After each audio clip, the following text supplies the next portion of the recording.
अगर आप project planning control engineer बनना चाहते हैं और समझ नहीं आ रहा यार किस तरीके से इस जॉब करियर को स्टार्ट करें, तो ये वीडियो मेरे भाई आपके लिए है। इस वीडियो को एंड तक देखिएगा। इससे पहले कि आज की इस वीडियो को डिटेल में लेके चलें, well this is engineer Waqas Ahmad and I would request you people to subscribe this channel, ताकि फ्यूचर में भी कोई कैरियर स्किल्स या गल्फ रीजन ओरिएंटेड जॉब्स के बारे में कोई भी वीडियो बनाऊं तो आपको उसका लिंक बर वक्त मिल सके। Getting back to the today's topic, planning engineer बनना चाहता हूं और गल्फ रीजन जाना चाहता हूं। और ज्यादातर लोग इस ट्रैप में आ जाते हैं कि यार प्राइमरी P6 माइक्रोसॉफ्ट प्रोजेक्ट या थोड़ी बहुत एक्सेल सीख लो, डाटा इंटरपोलेट करना आ जाए तो आप प्लानिंग इंजीनियर है। ना भाई ना, ऐसा कुछ नहीं है। प्लानिंग इंजीनियरिंग एक बहुत बड़ी फील्ड है, एक कंप्लीट जॉब कैरियर है, not only a skill set.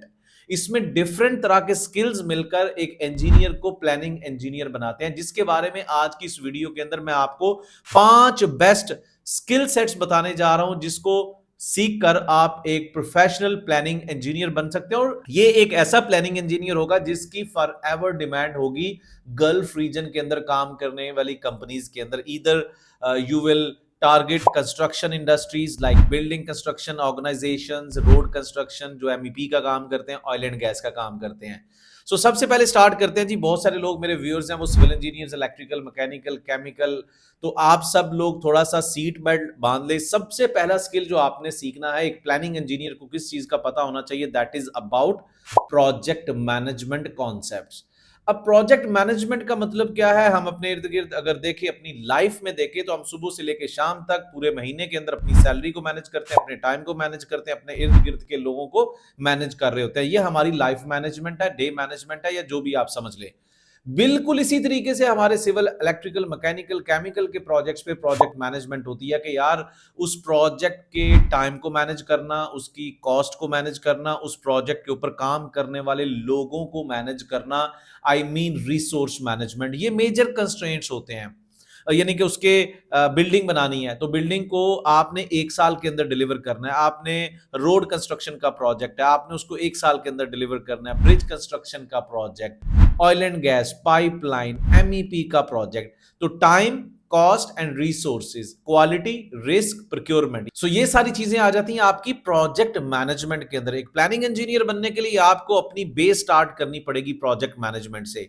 In concept को समझना पड़ेगा, सीखना पड़ेगा कि प्रोजेक्ट मैनेजमेंट किस तरीके से अपनी इन मेथोडोलॉजीज को इंप्लीमेंट करेगा, क्या फार्मूलाज है, क्या ट्रेंड्स हैं, क्या बेस्ट इंडस्ट्री प्रैक्टिसेस हैं। प्लानिंग इंजीनियरिंग की इस जॉब कैरियर की दौड़ में दूसरा इंपॉर्टेंट स्किल पता क्या है, प्रोडक्ट डेवलपमेंट अंडरस्टैंडिंग। आप जैसे थोड़ी देर पहले मैं आपको बता रहा था कि आप बिल्डिंग का प्रोजेक्ट कर सकते हैं, road, pipeline, combined cycle power plant, MEP के प्रोजेक्ट्स। तो आपको आइडिया होना चाहिए। इधर बहुत सारे लोगों का यहाँ पे इशू होता है, यार मैं फ्रेश इंजीनियर हूँ, क्या मैं प्लानिंग इंजीनियर बन सकता हूँ? मैं मिड कैरियर लेवल इंजीनियर हूँ, क्या मैं बन सकता हूँ? तो भैया ये सेकंड इंपॉर्टेंट थिंग है, जो कि आपकी प्रोडक्ट, आप बिल्डिंग के काम पे प्लानिंग इंजीनियरिंग की फील्ड को स्टार्ट करना चाह रहे हो, करियर को स्टार्ट करना चाह रहे हो, road, MEP, oil and gas, तो आपको आइडिया होना चाहिए वो बिल्डिंग बन रही है तो उसका एक डेवलपमेंट साइकिल क्या है। लाइक वो बिल्डिंग बनेगी, उसकी सबसे पहले फाउंडेशन है, फिर कॉलम्स है, फिर बीम्स है, फिर टॉप स्लैब है, और फिर MEP का काम है। रोड बन रहा है तो सबसे पहले उसकी अर्थवर्क है, फिर सब बेस, एग्रीगेट बेस को, असफाल्ट, और फिर कुछ रोड सेफ्टी, रोड फर्नीचर के वर्क्स हैं।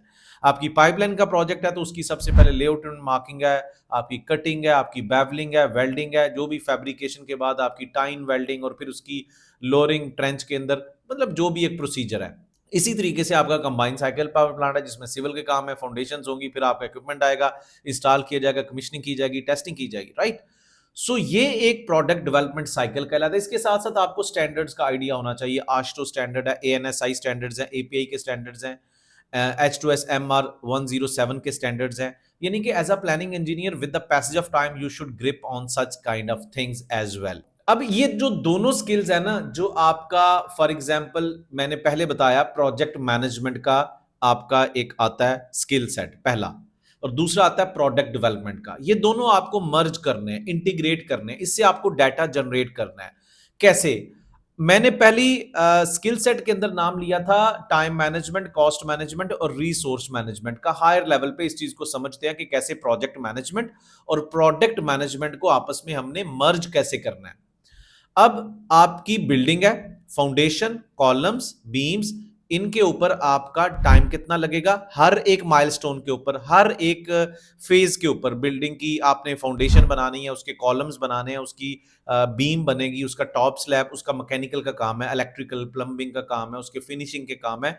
तो हर एक छोटे छोटे वर्क पैकेज के ऊपर आपका कितना टाइम लगेगा, कितने पैसे लगेंगे।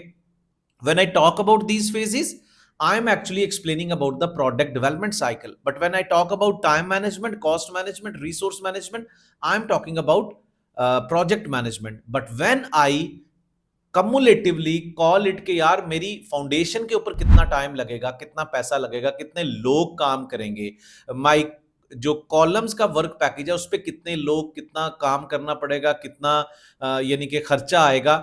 I am talking about the collaboration. मैं इनको कोलैबोरेट कर रहा हूं, मैं इनको मर्ज कर रहा हूं, मैं इनको इंटीग्रेट कर रहा हूं। So that is how planning engineer को अपने स्किल को डेवलप करना होता है। डाटा गैदर करने के बाद उसको मर्ज करना होता है। और ये जब डाटा आपका तीन स्टेजेस होती हैं आपके डाटा की। पहली स्टेज होती है रॉ डाटा, जहां पे आपका जैसे कि 1 साल के अंदर आपका प्रोजेक्ट होना चाहिए फॉर एग्जांपल, राइट। और अब रॉ डाटा से आपकी जाएगी ये वर्क इंफॉर्मेशन बनती है। आप टेम्पलेट्स बनाते हो तो उसके ऊपर आप लिखते हो कि 1 साल का काम है, और उस 1 साल को ईपीसी प्लानिंग है, या आपकी बिल्डिंग है तो उसकी सब स्ट्रक्चर, सुपर स्ट्रक्चर, और फिर आपकी एमईपी के अंदर 1 साल को 3 हिस्सों में डिवाइड करते हो। फिर उसको एलोकेट करके आप एक प्रॉपर तरीके से ट्रेंडिंग रिपोर्ट बनाते हो, राइट। तो उसको हम कहते हैं यानी कि प्रोजेक्ट रिपोर्ट। 3 हिस्सों में ये डाटा ट्रेवल करेगा, raw data, work information and project report, right. So इस तरीके से अब आपने इस डाटा को स्टार्ट करना है, start loading that data with a proper kind of project oriented processes. Primavera P6, या इसको हम बोलते हैं PMIS, project management information system. ये आपके लिए कोई भी सॉफ्टवेयर हो सकता है। लाइक अगर आप माइक्रोसॉफ्ट प्रोजेक्ट के अंदर काम कर रहे हैं, एक्सेल के टेम्पलेट के ऊपर काम कर रहे हैं, या प्राइमरा P6 एक सॉफ्टवेयर के ऊपर काम कर रहे हैं, तो ये आपका PMIS होगा। ये एक शेड्यूलिंग टूल कहलाता है। इसके ऊपर आप सारा डाटा लेके जाओगे। स्कोप मैनेजमेंट सबसे पहले करोगे कि हमें कौन कौन सा काम करना है, मेरी डिजाइनिंग का फेज किस तरीके से होगा, प्रोक्योरमेंट, कंस्ट्रक्शन, उसको मजीद आप छोटे छोटे हिस्सों में डिवाइड करके एक प्रॉपर एक स्केजुलिंग फॉर्मेट के अंदर एज पर द रिक्वायरमेंट आप वहां पे लोड करोगे अपना डाटा। फिर उसके अंदर टाइम मैनेजमेंट, कौन सा काम कब करना है, कितने टाइम में करना है, रिसोर्सेज कौन कौन से रिक्वायर्ड हैं, प्रोक्योरमेंट कैसे करनी है, रिस्क को आइडेंटिफाई करते हो, टाइम लाइन को आइडेंटिफाई करोगे, क्रिटिकल पाथ मेथड बनाओगे, एस कर्व्स जनरेट करोगे। सो सारी की सारी रिपोर्टिंग ये सॉफ्टवेयर करेगा on the basis of your data, जो भी मर्ज कर रहे थे आप प्रोजेक्ट मैनेजमेंट का और प्रोडक्ट डेवलपमेंट का। और ये इनपुट्स होते हैं आपके प्रोजेक्ट मैनेजमेंट का डाटा, प्रोडक्ट डेवलपमेंट का डाटा, ये दोनों इनपुट्स हैं प्राइमरा P6, यानी कि आपकी PMIS के अंदर जाएंगे। और this software, this scheduling tool is going to generate different kind of outputs as per the requirement. जो प्लानिंग इंजीनियर का जॉब रोल होता है, हर एक जॉब एड के अंदर नजर आता है कि हमें प्लानिंग इंजीनियर चाहिए हु इज इनेबल, या जो प्रोफिशिएंट हो प्रोजेक्ट का स्कोप बनाने में, प्रोजेक्ट की रिपोर्ट्स बनाने में, S curves, resource requirement, material requirement, commodity curve, cash flows, जो भी इस तरह की चीजें होती है, तो ये सारी चीजें इस शेड्यूलिंग टूल से आप जनरेट कर सकते हो। अब इसके अंदर जो अगली चीज आती है वो है भाई आपका समझना इंडस्ट्री ओरिएंटेड प्रोसेस। जैसे कि हम गल्फ रीजन की बात करें तो गल्फ रीजन के अंदर जो पॉपुलर प्रोसेसेस हैं, आपके कॉन्ट्रैक्ट टाइप्स जिसकी बात कर सकते हैं कि किस तरीके से आपने अपने प्रोजेक्ट को डिलीवर करना है। EPC industry, as a planning engineer you should understand कि ईपीसी इंडस्ट्री के अंदर कैसे एक फ्रेमवर्क काम करता है, जैसे कि इंजीनियरिंग, प्रोक्योरमेंट, कंस्ट्रक्शन। ईपीसी को समझना, उसके कॉन्ट्रैक्ट को समझना कि इस कॉन्ट्रैक्ट के मुताबिक हमें किस तरीके से प्रोजेक्ट को डिलीवर करना पड़ेगा। ईपीसीआई एक कॉन्ट्रैक्ट है, engineering, procurement, construction and installation, वो ज्यादातर ऑफशोर के प्रोजेक्ट्स पे होता है। ईपीसीआईसी भी एक है, engineering, procurement, construction and commissioning. फिर ईपीसीएम एक बहुत ही पॉपुलर कॉन्ट्रैक्ट है, engineering, procurement, construction management, industry oriented practices को समझना, किस तरीके से प्रोक्योरमेंट की जा रही है, उसके कितने स्टेप्स हैं। If you are working in Abu Dhabi, if you are working in Aramco, तो आपके क्लाइंट का क्या एक प्रोसेस है, उसमें किस तरीके से ऑर्डरिंग की जाती है, प्रोक्योरमेंट में किस तरीके से आपका मैन्युफैक्चरिंग स्टार्ट होगी, डॉक्यूमेंट्स कैसे आपके शॉर्ट लिस्ट किए जाते हैं, कैसे अप्रूव किए जाते हैं, क्या टर्मिनोलॉजीज हैं। You should be familiar with those processes, industry oriented processes, ताकि आपको फिर एक आइडिया होता है कि उन ऑर्गेनाइजेशंस के अंदर जब इस तरह का स्किल सेट सीखकर आप जाते हैं, आपकी सीवी के अंदर इस तरह के कीवर्ड्स होंगे, you will be short listed and you will be on the top priority कि यार ये बंदा रेलिवेंसी के अंदर फॉल करता है, हमारी ऑर्गेनाइजेशन जिस लेवल पे काम कर रही है उस ऑर्गेनाइजेशन के लेवल पे इसको फेमिलियरिटी है। So you should understand target companies, अगर गल्फ रीजन के अंदर आप प्लानिंग इंजीनियरिंग को टारगेट कर रहे हो, you should understand all those processes जिनका मैंने नाम लिया, right. So these are the important things. और इसके साथ जो पांचवी बड़ी इंपॉर्टेंट चीज है वो भाई कॉन्ट्रैक्ट है।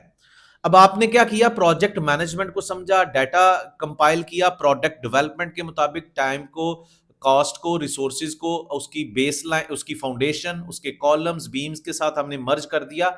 अब ये डाटा हमने लोड किया प्राइमरा P6 के अंदर, but as per the contract, that is the fifth pillar of project planning control, कि भैया हमारे कॉन्ट्रैक्ट डॉक्यूमेंट के अंदर as per project planning control सारी चीजें होंगी। प्रोजेक्ट स्टार्ट कब होगा, फिनिश कब होगा, प्रोजेक्ट के कंट्रैक्चुअल माइलस्टोन्स क्या क्या है, पेमेंट मेथड्स क्या है, किस क्वालिटी के साथ प्रोजेक्ट को डिलीवर करना है, शेड्यूलिंग, जब सबमिशन फेज के अंदर जाएगी मुझे कौन कौन से डॉक्यूमेंट्स जनरेट करने हैं, मुझे किस तरीके से अपनी लॉजिक को यानी कि रखना है, फिनिश टू स्टार्ट रिलेशनशिप, कितना मार्जिन देना है, कितने रिलेशनशिप कितने परसेंटेज में होने चाहिए, फ्लोट की लिमिट कितनी होनी चाहिए, ये सारी चीजें आपके कॉन्ट्रैक्ट के अंदर प्लानिंग कंट्रोल क्लासेस में मेंशन्ड होती हैं। अगर आप प्रोजेक्ट को सही तरीके से प्रोग्रेस को फॉलो नहीं कर पाएंगे तो एक पुअर परफॉर्मेंस के नतीजे में आपको कौन सी पेनल्टीज को फेस करना पड़ सकता है, रिकवरी शेड्यूल के क्या यानी कि कंडीशंस हैं, रिवाइज शेड्यूल कब करना पड़ेगा, अर्न्ड वैल्यू मैनेजमेंट के ट्रेंड्स और उसकी थ्रेशोल्ड्स क्या है।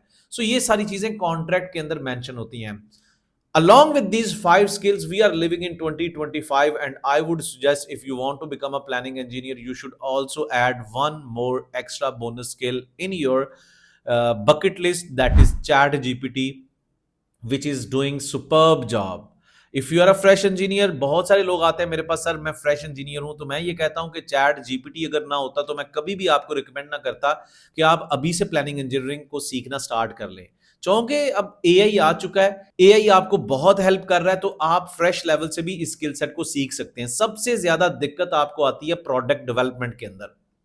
मैंने आपको 5 स्किल्स बताए। प्रोजेक्ट मैनेजमेंट भी सब लोग किसी भी स्टेज पे सीख सकते हैं। प्राइमरा P6 is just a PMIS tool, software है, आप कभी भी सीख सकते हो। Contract is only a classes, आप सीख सकते हो। EPC, EPCI प्रोसेस ओरिएंटेड चीजें हैं, आप सीख सकते हो।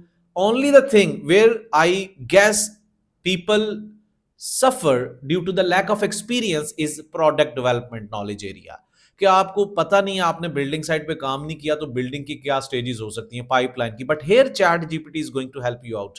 अगर आपको चैट जीपीटी यूज करना आता है तो आप बहुत अच्छे अच्छे टेम्पलेट्स बना सकते हैं, बहुत 90% एक्यूरेट। आई रिपीट अगेन कि chat GPT can help you for doing your project planning control jobs. It is going to convert your hectic jobs into very easy to go jobs. तो ये छठा skill भी आप add करें। सो I hope आप जितने भी इंजीनियर्स हैं, चाहे आप civil, electrical, mechanical, chemical, geological, mechatronics, electronics, सब इंजीनियर्स इस करियर को ज्वाइन कर सकते हैं by learning these 6 skill sets, because I have added chat GPT as well. So अपने इस वीडियो की कमेंट्स में लाजमी लिखना है आपने कि आपका डिसिप्लिन कौन सा है और क्या आप इस स्किल सेट को फॉलो कर रहे हैं गल्फ रीजन जाने के लिए, so that my team can approach you and give you opportunity to become my upcoming live webinar participant. Thank you very much.